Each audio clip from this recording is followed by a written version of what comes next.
भलत्या यातीचे संत आले, काय करावं? देव सारावे परते, संत पुजावे आरते. हा नियम लक्षात घेऊन नमस्क्रियारूप मंगलाचरण साधायचं.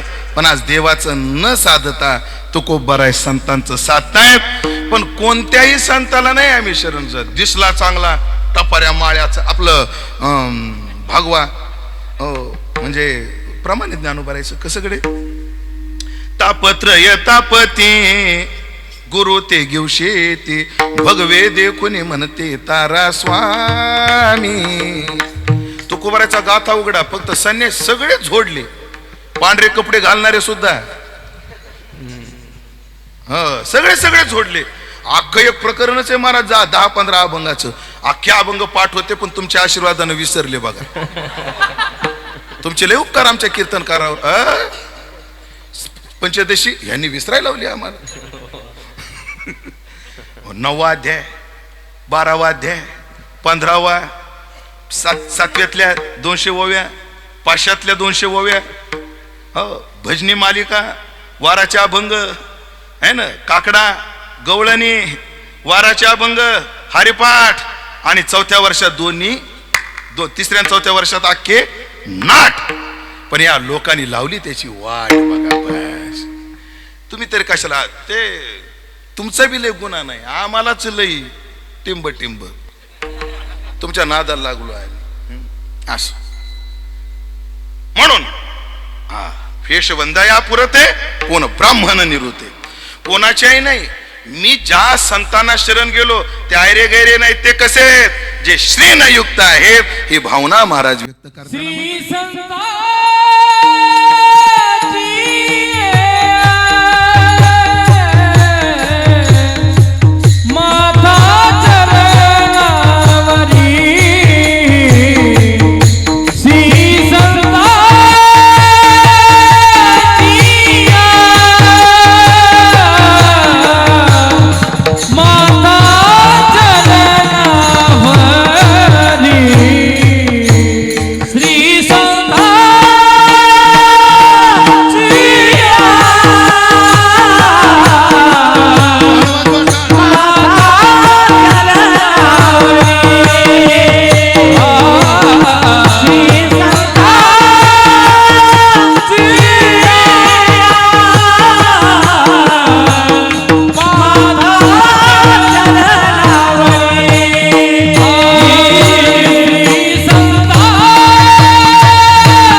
संताला शरण आहेत. कोणाच्या पायावर माता आहे? जे श्री न युक्त आहेत. श्री शब्दाचा अर्थ काय? नम श्री शंकरानंद गुरुपादांबु जन्मने सविलास महामोह ग्राह ग्रासैक कर्मने. पंचदशीतलं पहिला श्लोक आहे. नम श्री शंकरानंद. विद्यारण्य स्वामी शंकरानंदाला नमस्कार करतात. कोण आहेत तुम्ही? तुम्ही श्री आहात. श्री शब्दाचा अर्थ केला तेज, बल, वीर्य या अंगाने. लक्ष्मी या अर्थाने श्री शब्द आहे. मला सगळे अर्थ मोठे बाबाकडे लावायचे.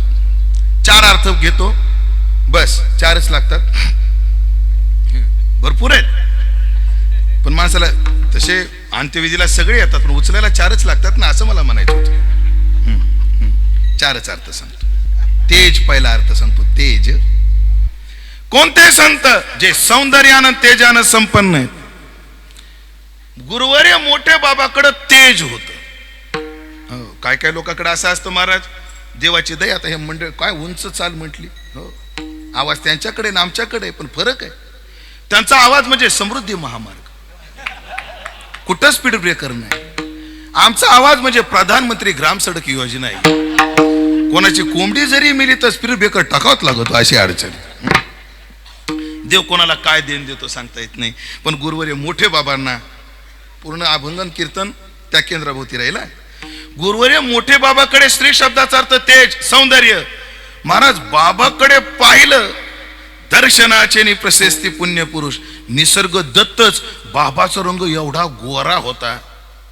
कधी कधी आम्हाला वाटायचं म्हातारपणे काय करायचं एवढा गोरा, द्यावा ना आम्हाला थोडा. पाहिले ना आपण बाबांना. कसं आहे, बाबाकडे पाहिलं तर ज्ञानोबराची एकच ओवी. अण्णा ज्ञानोबराची ओवी बाबाचं तेज सांगण्याकरता. बाबाकडे जर पाहिलं ना कार्यक्रमात असले की तो पूर्ण सदरा नेहरू.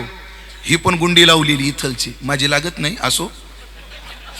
बाबाची या कॉलरला गुंडी असायची आणि ती गुंडी इथं लावलेली असे अशी पूर्ण पूर्ण. ते धोतर, ती टोपी, एवढा डाग शोधून सापडला नाही. नुसत्या कपड्यावर नाही, चरित्रावर सुद्धा. एवढा पांढरे शुभ्र कपडे. कधी पण हे आला गेला आता आला. ये जो आला है ना कपड़ा सफेद करने के लिए यूज किया जाता है, वो आला आता आला. लय दिवसाचा नाही तो आला, आता आला तो मार्केटला. तेव्हा आला नव्हता, हो आला नव्हता. पण बाबाचे कपडे तो एक चर्चेचा विषय आहे. बाबाचं राहणीमान. पण ते चेहरा आणि ते तेज पाहिलं त्यांचं. आणि एरवी बिना कॉलरची बंडी लांब बायाची.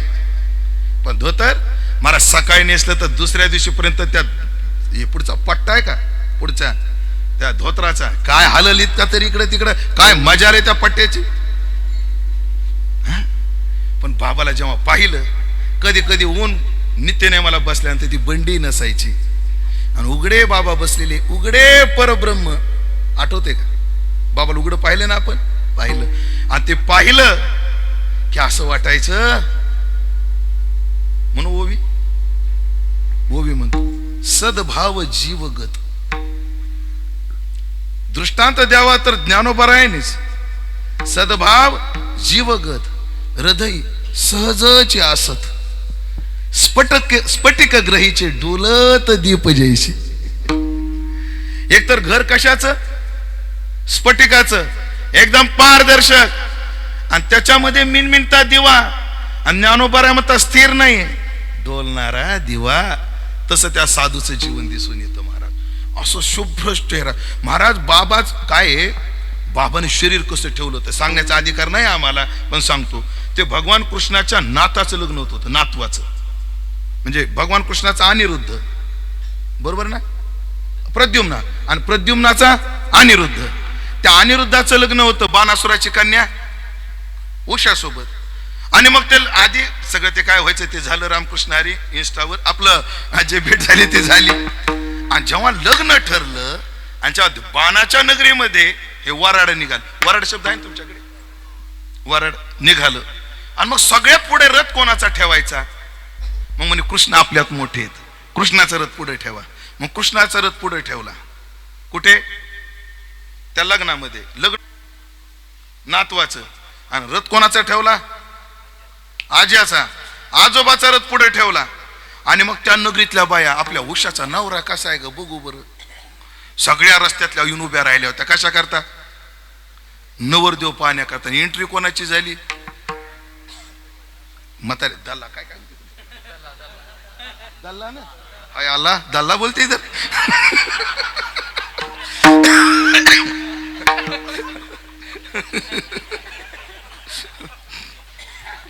हाय अल्लाह सूरत आपकी सुभान अल्लाह. बाया आल्या होत्या नवरदेव पाहायला. ऐकताय ना? आणि एंट्री झाली आजोबाची. पण त्या नगरातल्या बाया नवरदेवाच्या आजोबाकडे पाहून म्हणू लागल्या, काय म्हणा पोरीनं नशीब काढलं, काय नवरदेव देख नाही गो. म्हणजे नातवाच्या लग्नात सुद्धा नवरदेव दिसत होता. एवढं सौंदर्य जपलं, एवढं शरीर जपलं. मला वाटतं मोठे बाबाची अंत्यविधी झाली, म्हणजे प्राण गत गेले, शरीरानं प्राणाला सांडलं, तरी त्या अंत्यविधीचे आम्ही साक्षीदार आहेत. ते प्रेत सुद्धा असं वाटत होतं आता आमच्याशी बोलतंय का काय, एवढं तेज महाराज. अशा स्त्रीनं युक्त आमचे मोठे बाबा, श्री संताची या संतांच्या तेज. बरं त्यांनी ते ठेवलं आणि ते राहत बी तसेच होते. बाबाचं धोतर धुणं आणि ते धोतर वाळवणं हा सुद्धा एक प्रबंध आहे. घटना सांगतो. राम महाराज झिंजुरकेत ना आपले राम महाराज, त्यांनी जोग महाराजाचं मंदिर बांधलं. आपलं एकनाथ महाराजांचं जोग महाराजाच्या पादुका. आणि माझ्यावर जिम्मेदारी दिली, तुम्ही मोठे बाबा सोबत यायचं, बाबाच्या हाताने मूर्ती प्राण प्रतिष्ठा आहे. बाबासोबत मी आळंदीवरून आलो. मग एका घरी मुक्कामाची व्यवस्था, म्हणजे बाबाच्या सेवेत तुम्ही राहायचं. मग सकाळी बाबाची आंघोळ झाली. मग बाबाचं धोतर मी धुतलं आणि मी वाळवलं बाहेर. खून खाटला इकडे माझ्या करता नव्हतं, खून खाटला. बाबा मला खून खाटला म्हणायचे काय, कारण माझं गाव परभणी जिल्ह्यात मानवत, आणि 70-75च्या दरम्यान आमच्या गावात मानवत खून खाटला झाला. जेव्हा बाबाची माझी पहिली भेट झाली, बाबा कोणाला, तुझं नाव काय रे? उमेश. बाबाची माझी भेट होण्याचं कारण असं होतं, माझं रेकॉर्डला नाव विजय आणि लौकिकात नाव उमेश. ते व्याकरणाच्या परीक्षा दिलं उमेश हरिभाऊ दशरथे, आणि मग ते नियम काढले TC आणा अमका आणा, त्याच्यावर विजय हरिभाऊ दशरथे. गजानन भाऊ पवार आमचे गुरुबंधू, ते म्हणे हे नाव वेगळं हे नाव वेगळं. मग ते घेऊन मी प्रकरण मोठे बाबाकडे गेलो. पहिली भेट आमची बाबाची, म्हणजे समोर जवळून. नाव काय रे? म्हणजे बाबा माझं नाव उमेश म्हणतात सगळे, पण रेकॉर्डला विजय. काय हरकत नाही, उर्फ असतं म्हणले. गाव कोणतं रे? उर्फ असतं म्हणले. बाबाने घेतलं सांभाळून. त्यांनी सांभाळून घेतलं म्हणून तर इथं या. सांभाळिले सांभाळिले सांभाळिले अनाथ. नाही तर सांभाळण्यासारखं गिरायकच नाही. हे गिरायक सांभाळण्याजोगं नाहीच. ऐकलं का? आम्ही ह्या व्यासपीठावर आहेत. आज तुम्ही मंडळी मला ऐकताय, मी मोठा आहे म्हणून नाही, मोठ्याचा आधार आहे म्हणून आहे मी इथं. आम्ही नाही मोठे, ते मोठे आहेत पाठीमाग म्हणून. हो, नाही तर 7 पिढ्यात माळकरी नाही कोणी. आमचे आजोबा फुल डाउनलोड असायचे, एकही KB शिल्लक ठेवत नव्हते. MB तो सोडा. हो, घरात माणसं 8, 2 कोंबडे कापित होते 8 जण. एका कोंबडीचे 4च तुकडे, कोणी कोणाचा वाटा घ्यायचा नाही. त्यात एक वाटा माझा असायचा. अशा फक्त एवढं म्हणू नका महाराजाचा आजोबा खात पेत होता. उलट म्हणा काय जोग महाराजाचे उपकार आहे, खाणारा पिणाऱ्याचा नातू कीर्तनकार केला जोग महाराजानं. ऐका ऐका मोठे नाही, त्यांच्या आतली भावना आहेत. अगदी बरोबर. ऐका काय सांगत होतो मी. मोठे बाबाकडे गेलो. म्हणजे तुझं गाव कोणतं? खून खटला का तो मानवाचा? म्हणजे बाबा त्या गावातला मी, त्या खटल्याशी माझा संबंध काहीच नाही. पण तेव्हापासून तर शेवटपर्यंत बाबा मला खून खटला इकडे म्हणायचं. माझं नावच खून खटला. महाराज संस्था सुटली माझी, 4 वर्ष झाली. आणि नानाला सांगितलं मोठे भाऊ, ते खून खटला. नाना म्हणजे खून खटला कोण? अरे तो नाही का बंडा तात्यासोबत असतो, अशा मुद्रा लावतो तो पोरगा सावळा, तो लकडेला. तेव्हा होतो महाराज मी. असं बघू नका माझ्याकडे, नाही बोलत मी. पाहिले ना तुम्ही मला, पाहिले ना महाराज. तेव्हा असा होतो, हौदात टाकलो तो तुट्टीतून निघत होतो मी.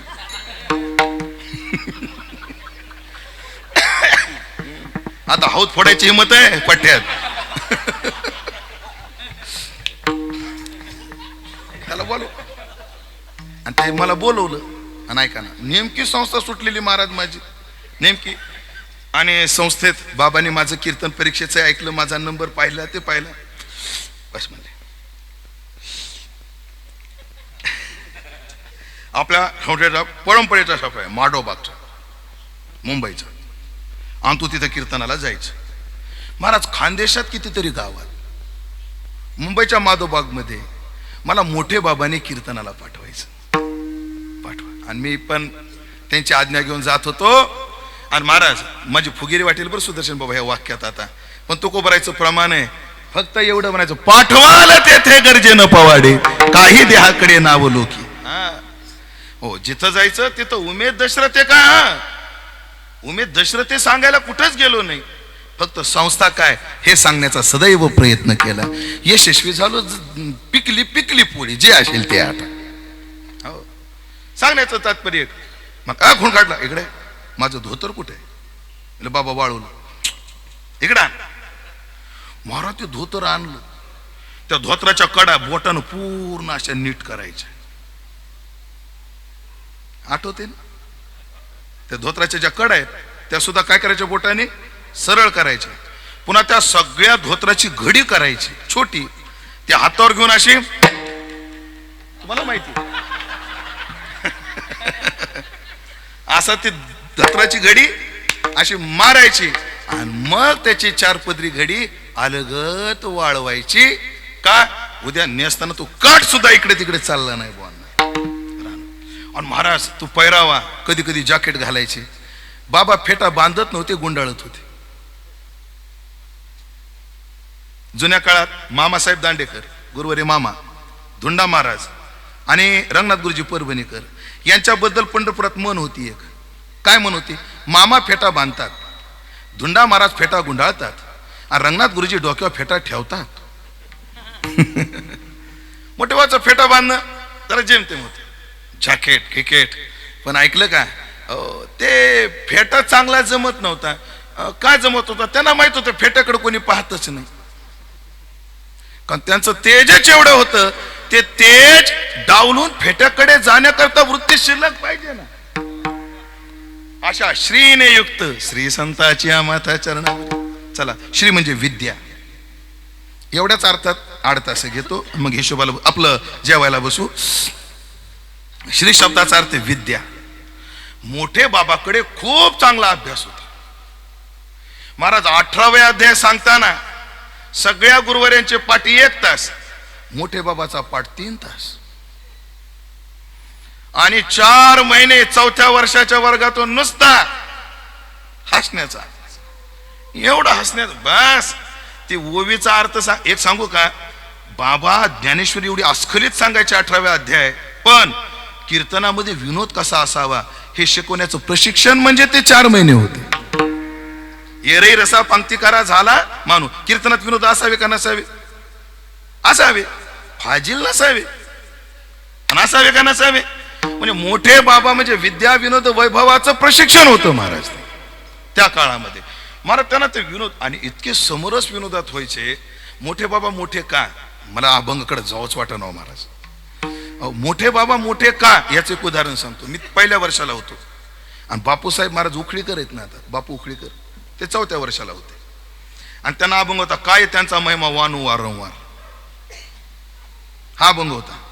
आणि आपल्या जुन्या संस्थेत कीर्तन चालू, पण त्या अभंगामध्ये सगळे निळोबरायचं चरित्र सांगतात. आणि मोठे बाबा आळंदीत असले की त्यांची ती पद्धत, धोत्राचा चोंगा या हातात धरायचा, माझं जात नाही पण ते असं धरायचं, पाठीमागं हात घालून या हाताला असा हात, बरोबर ना, आणि धोत्राचा चोंगा घेऊन भजनात कीर्तनात ते काय मारायचे, चक्कर मारायचे. आणि महाराज निळोबरायचं चरित्र आलं, आणि नेमकं प्रमाण आलं, येथे तुझं लागी बोलाविले कोणी, आणि प्रार्थील्या वाचून आलाशी का, येथे तुझं लागी, असं कीर्तनकारांनी म्हणण्यास मोठे बाबांना भजन हॉलमध्ये एंट्री करण्यास एकच झालं. मग ते बुद्धिपुरत सर नव्हतं, ते जुळून आलं. बाबाचं मोठे पण सांगतोय बरं आता ऐका. आणि ते प्रमाण जुळून आल्याबरोबर येथे तुझं लागी बोलाविले कोणी, आणि बाबाची एंट्री झाली आणि हे पोरं हसले. मोठे पण इथं नाही मोठे बाबाचं, पोरं हसले यात नवल नाही. मोठे बाबा एवढे हसले तोंडातली बचाळी खाली पडेपर्यंत हसले, याला म्हणतात मोठे बाबा. एवढे त्या विनोदात समरस व्हायचे बाबा. ज्ञान सुद्धा तसंच होतं, अभ्यासही तसाच होता. महाराज कोणत्या हिशोबाशी कशी नोंद, हिशोबाचं तर ताळेबंद एवढा परफेक्ट फिरून आले की ऑफिस मध्ये बसणाऱ्यांना घाम फुटायचा. रजिस्टर बाबा स्वतः पाहायचे. चला व्यवहाराचा आणि ते ज्ञान म्हणून श्री संताची. श्री शब्दाचा अर्थ आहे ऐश्वर्य. महाराज आमच्या मोठे बाबांनी ऐश्वर्य खूप भोगलं, खूप ऐश्वर्य भोगलं. कोणतं ऐश्वर्य? सगळा महाराष्ट्र ज्यांच्या करता एक एक कीर्तना करता तरसायचा, ते सगळे कीर्तनकार त्यांच्या पायावर लोळण घेत होते. ऐश्वर्य मोठे बाबाचं. आणि कोणत्याही भाषणाचा बाबाचे कीर्तनला ऐकण्याचा योग नाही आला बाबा मला, कारण बाबांनी कीर्तन थांबवले होते. कीर्तन करायचे पण कधीतरी करायचे बाबा, पण प्रवचन काय ऐकण्याचा योग आला. त्यांच्या एकही कीर्तनाचा विषय, प्रवचनाचा विषय जास्त करून चिंतन नसायचं. आमचे जगाची परंपरा नाही कर्मणा प्रजया ठाणे नवा त्यागे नाही की अमृतत्व मान. हा पोळगा आमच्या संशयाचा पोळगा. केवळ विद्यार्थ्याचं कौतुक. त्यांना विद्यार्थी सोडले नाही, वैभव सोडलं, दुसरं ऐश्वर्य वाटलंच नाही. ऐश्वर्य आणि महाराज सत्ता काय होती, काय जरब होती. महाराज एकच बोलतो, संस्थेला अध्यक्ष कसा पाहिजे आम्हाला बाकी मागचे माहित नव्हते, पण मोठे बाबासारखा पाहिजे. कशी गुप्त होते. कीर्तनकारानं विना घेईपर्यंत कोणालाच कळत नव्हतं आज कीर्तन कोणाचे. खरे का खोटे? लोक महाराज ठोबा रुक्माई जोग महाराज सप्त्यातलं झालं की मंडपाच्या दाराकडे बघायचे, आज नंबर कोणाचा आहे कळूच दिलं नाही. एवढा मुत्सुद्दीपणा त्या कार्यामध्ये ठेवला. आणि ऐश्वर्याने संपन्न श्री संताची माथा चरणावरी, त्यांच्या पायावर आमचा माथा आहे. साष्टांग हे करी दंडवत. नुसतं जो पायावर डोकं ठेवणं ही जर नम्रता असेल तर साष्टांग करी दंडवत हे समर्पण आहे. संताविषयी फक्त नमस्कार नाही, समर्पण सुद्धा फार गरजेचं आहे. कारण व्यवहाराच्या दृष्टीने दुर्योधन सुद्धा विदुराला राम राम करायचा, पण समर्पित नव्हता तो, म्हणून समर्पण. पण महाराज हेतू काय तुमच्या शरणागतीचा? विश्रांती पावलो, विश्रांती प्राप्त झाली तुमच्या जवळ आम्हाला. आता एकच करा, सांभाळा उत्तरी. म्हणून एकच आहे, विश्रांती पावलो. अनिष्टाची विगत श्रमा. आमच्या जीवनातले श्रम गेले आणि आमच्या जीवनातले श्रम तुम्हीच घालू शकता. तेथे कोणी सोडविना एका सद्गुरु वाचोनी. बाकी श्रम कोणी घालू शकत नाही. एक छोटंसं उदाहरण देतो थांबतो आता. मला त्या वयोगटाचा एक माणूस पाहिजे होता. तुमचा नंबर झालाय वाटतं आहे ना? काय लावू परत एकदा? चालेल ना? तुमचं नाव काय? विजय भाऊ. लग्न झाले? किती दिवस झाले? 2 तप केले पूर्ण? विजय भाऊ ऐका, मला तो दिवस आठवतो का?